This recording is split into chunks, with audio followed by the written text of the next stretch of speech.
Chapter 20. Oil Currency, Trading for the End. A quart of wheat for a denarius, and 3 quarts of barley for a denarius, and do not damage the oil and the wine. Revelation 6:6. Oil currency is the exchange rate for the end of time. The end times were put into motion over a century ago, when oil became a major means of influencing the world's currency. For prior to that, the major means of influencing the world's currency was through war, and now the world powers have 2 means of influencing the world's economy. And what is the world's major currency? It is still the US dollar, which accounts for 2/3 of all of the world's exchange reserves. More than 80% of all foreign exchange transactions and over 50% of all world imports are exchanged in US dollars. Because of the world exchange currency in US dollars, our government and nation can essentially produce paper currency and receive imports at almost no cost. Our US dollar has little equitable financial backing, except for the fact that it is the currency by which foreign trade is conducted. This is reflected in the fact that the value of our imports greatly exceeds the value of our exports. In fact, just last year, the economic value of our imports was worth more than 50% of our export value. The major objective of bringing the euro, E4 in times, into the market was to turn the euro into reserve currency in order to compete against the US dollar. And a major means of allowing other countries to compete against the US dollar was the ability for them to convert the exchange currency of oil from US dollars to euros. By forcing oil currency into euros, the US, the #1 importer of oil, would be forced to exchange US dollars into euros, and due to the loss of exchange value, this would cause a domino effect on the trade value of the US dollar. Conservative estimates suggest that a conversion to euros would decrease the dollar value by more than 40%. Ultimately, this would lead to a major crash of the US property and stock markets, thus spiraling the US into a major depression. And in fact, in November of 2000, Saddam Hussein decided to attack the US economy in retaliation for Desert Storm and subsequent trade embargoes by converting Iraq's oil exchange into euros. This caused a significant decrease in the US dollar exchange rate, and OPEC was threatening to follow in suit. Because we could not control a regime like Iraq economically, our government decided to use alternative means to control their oil currency: military force. Presently, Iran has also converted its oil exchange to the euro to show support from the longer horn, Iran, to the shorter horn, Iraq. And historically, this relationship will go down in infamy.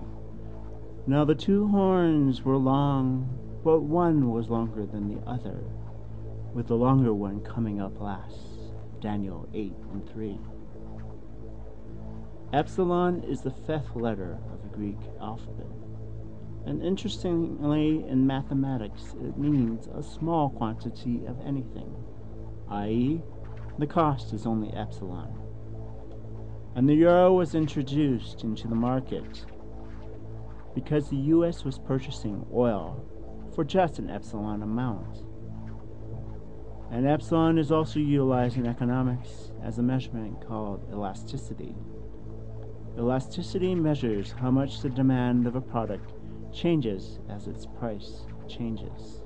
For example, oil economically has a low elasticity because the economy requires oil regardless of its price. And due to oil's low elasticity, the oil industry can increase the price of oil or increase their profit margin at will, because the public always has a high demand for its product. And in fact, in 2005, the U.S. oil industry had revenues in excess of $1.6 trillion, and over 80% of the revenue was accounted for by the major oil companies, or big oil. Oil currency is the reason for military and economic force. For those of you who doubt the effect that oil has on the world, and what seductive powers it has over our leaders. Here is a brief history lesson. Oil is required for almost every aspect of our economic and military power. It is required for transportation, heating, agriculture, medications, machinery, and synthetic manufacturing.